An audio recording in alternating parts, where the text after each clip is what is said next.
두 번째 챕터의 제목은 규율사회의 피안에서라고 하는 제목입니다.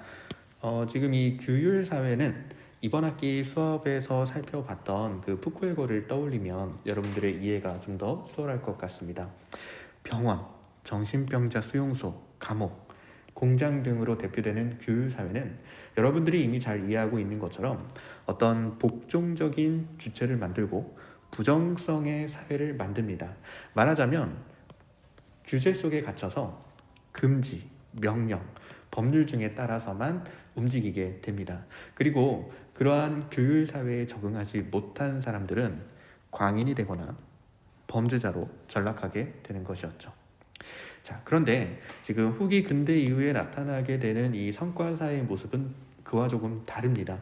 성과사회는 피트니스 클럽, 오피스, 그리고 은행, 그리고 공항 등으로 이루어진 사회입니다.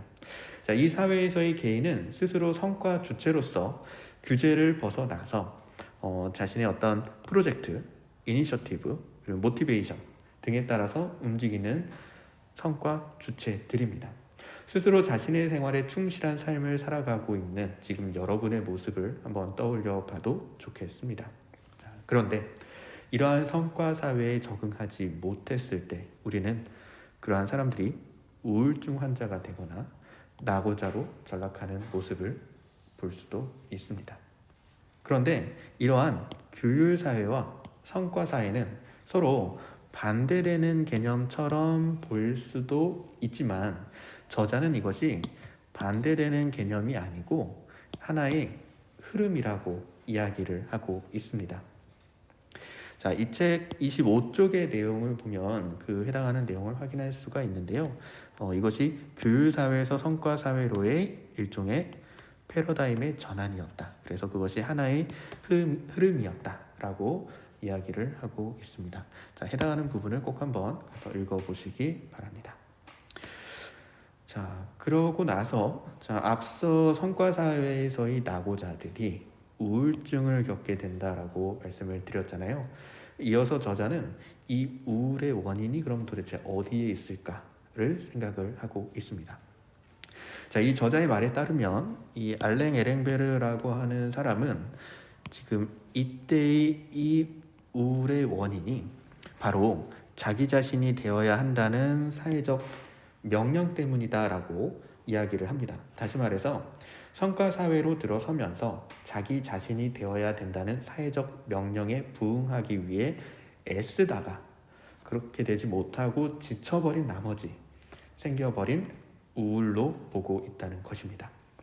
자, 하지만 이에 대해서 저자는 실제로 이 인간을 병들게 한 것은 이러한 것들이 아니고 후기 근대 사회에서 새로운 어떤 계율이 된 성과주의의 명령 때문이라고 이야기를 합니다. 그리고 아직까지 강조해서 말하고 있지는 않지만 이 우울증을 초래하고 있는 요인 가운데에는 사회의 원자화 혹은 파편화 혹은 인간적 유대의 결핍에 있다라고 이야기를 하고 있습니다. 사실 지금 이 부분의 내용은 우리가 앞에서 여러분들 요 비면역학적 배척이라고 하는 부분을 확인을 했었잖아요. 요 내용과도 같이 생각을 해보면 좋겠습니다. 네, 다음은 규율사회의 피안에서 해당하는 부분 여러분들이 어떻게 기록을 했는지 한번 확인을 해보도록 하겠습니다. 자, 수연이 학생이 쓴 글인데요. 성과 주체인 우리는 복종적 주체와는 구별되는 것은 맞다고 생각한다. 하지만 여전히 우리는 복종적인 태도를 보인다라고 했습니다.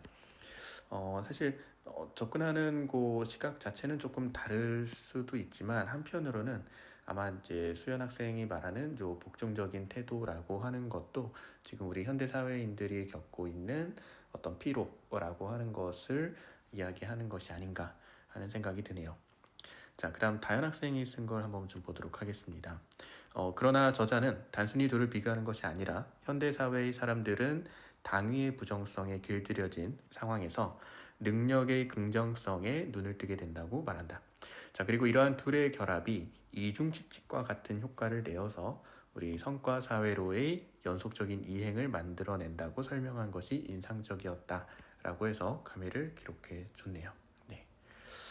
자, 그 다음 살펴보겠습니다. 제이 학생이 쓴 건데요. 제가 중간 부분만 한번 살펴보도록 할게요. 따라서 사람들은 자기 자신에게 이제는 노골적으로 모습을 드러내지 않는 사회의 요구가 담긴 행동을 강요하면서 이를 잘 이행하지 못하면 책임을 묻고 고통을 주는 감시자가 된다. 그러다 아무리 강력한 압박으로도 넘을 수 없는 자신의 할 수 없음을 직면한 개인은 좌절과 우울의 심해에 잠식당하는 기분일 것이다 라고 해서 상당히 멋진 문장을 잘 기록을 해줬습니다. 자, 그 다음에 연수 학생이 쓴 글 또 볼게요. 21세기의 사회는 규율 사회에서 성과 사회로 변모했다라는 점이 인상적이었다라고 기록을 했습니다. 그래서 부정성의 사회에서 긍정성의 사회로 바뀜에 따라서 우리가 불일치하던 자유 그리고 강제가 서로 일치하게 되었다는 점이 현대 사회를 가장 잘 드러낸다고 생각한다. 라고 기록을 해줬습니다. 지금 친구들의 글을 제가 시간 관계상 다 읽지는 못하고 있는데요. 여러분들은 꼭 나머지 부분들도 꼭 다 천천히 같이 함께 읽어봤으면 하는 바람입니다. 자, 그 다음에 여기 또 다른 친구 글을 한번 볼게요. 하지만 에랭베르는 사람들에게 특정 역할을 부여하고 그에 맞게 행동할 것을 요구했던 사회에서 자기주도적으로 될 것을 요구하는 사회로 변하는 모습 사이의 괴리에 인간이 적응하지 못해 우울이 생긴다고 말하지만, 그렇죠. 저자는 더 나아가 성과를 향한 압박이 탈진하게 만들어서 성공하지 못한 스스로에 대한 좌절에서 기인한 자아의 우울이라고 얘기한다라고 했습니다. 아까 제가 말씀드린 내용들을 또 이렇게 간명하게 잘 정리를 해주고 있었네요. 자, 그 다음 이 부분도 한번 좀 볼게요. 그래서 마지막에 포디즘이 성행한 과거의 대량 생산 체제와 현재 실리콘밸리에서 자발적으로 애더러를 복용하며 초과 근무를 하고 있는 현대인들의 모습처럼 규율 사회와 성과 사회는 우리를 정의하는 적절한 해석이다라는 그런 평을 뒤에 남겨줬습니다. 네. 자, 그다음 다혜가 쓴 글입니다. 제재를 가해서가 아니라 스스로에게 만족감을 느끼지 못해 스트레스를 받는 사람들이 많기 때문에 이 말에 쉽게 동의할 수 있었다 라고 해줬고요. 그리고 우리가 만족감을 느끼는 선을 계속해서 끌어올림으로써 간접적으로나마 노동을 강요하는 것 같다. 얼핏 보기에는 규율 사회에서 벗어난 것 같지만 사실 우리는 더 나아가야 한다라는 새로운 규율 속에 여전히 갇혀 있는 것은 아닐까라고 해서 지금 다혜의 생각을 잘 정리를 해줬네요. 그 다음 서혜가 쓴 글을 잠시 볼게요. 현대인은 어릴 때부터 죽을 때까지 나는 할 수 있다는 말로 스스로를 옥죄며 그것에 실패했을 때 병에 걸려 버린다 라고도 얘기했고요. 그리고 자신의 삶을 이제 돌아보면서 내가 정말 성과 사회에 살고 있구나 하는 사실을 다시 한번 실감했다라고 이렇게 깊이 공감을 해주기도 했습니다. 자, 그 다음 서진이가 써준 내용인데요. 여기 볼게요. 자, 성과 사회는 가장 완벽한 구조의 고문이다 라고 하면서 규율 사회에서는 사실 타인에 의한 규제와 개인의 부품화라고 이야기를 했고요. 그리고 그러한 고통에서부터 벗어나기 위해서 이때부터 인간은 나만이 가지는 개성을 찾아서 떠나게 되었다. 그리고 그렇게 해서 결정을 따르는 삶이 아닌 결정을 만드는 삶을 찾아갔다라고 하는 거죠. 하지만 아까 이제 저자도 얘기를 했지만 이러한 성과 주체로서의 삶을 살기 시작한 것이 고통의 끝이 아니었습니다. 결국은 가해자와 피해자가 동일 인물이 되었다라고 하는 얘기. 그래서 현대의 낙오자들은 자신의 실패에서 헤어나오지 못하고 또 예비 낙오자들은 앞으로의 그 목표보다도 자신이 떨어지게 될 그 나락을 바라보며 그 두려움을 원동력 삼아서 일하게 되었다라고 또 멋지게 잘 정리를 해줬습니다.